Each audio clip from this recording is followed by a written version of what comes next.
Dulan sa 200 ka pasyente ang libre nga naoperahan sudlang sa duha ka adlaw nga medical ug surgical mission sa Cebu Provincial Government nga gihimo didto sa Bugo City. Si Nanay Emily Osabel emosyonal nga nagpasalamat sa inisyatiba sa Kapitolyo tungod kay libre nga naoperahan ang dugay na niyang giantos nga sakit sa bato sa abdo o gallstone.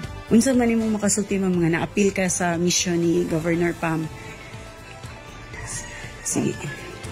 Tungod kay way ikabayad sa surgical operation, siyam na katuig nga giantos ni Priscilla Sambulan ang bugon nga nitubo duol sa pribadong parte sa iyang lawas. Usa lang si Priscilla sa mga gioperahan sa medical ug surgical mission didto sa Bugo. Dako ang iyang pasalamat ni Governor Pam Barriquatro nga naghatag og dako nga pagpakabana sa medical nga serbisyo. Maayo jud siya, ma'am. Maayo siya. Pasalamat jud dako. Ay matabangan niya ang mga pobre, katong may uway kaya makapaopera ra kaya natabangan. Sa medical and surgical mission sa Bugo City, gihatagan usab og kahigayunan ang mga piniriso nga makapakonsulta ug makapatambal sa ilang gipamati sa lawas. Usa ka piniriso ang nagpadayag sa iyang kanipay sa bag-ong administrasyon ni Governor Pam Barriquatro. Ang maong piniriso gioperahan sa iyang danlak. Alipay gusto ko nga, nanahingo na kay kuhan man ka ng medical mission. Nga nga, nagpasalamat sa kusat sa inyo. Sa mga pribadong hospital, mahal ang surgical operation. Gani ang pag-opera pagtangtang sa bato sa abdo.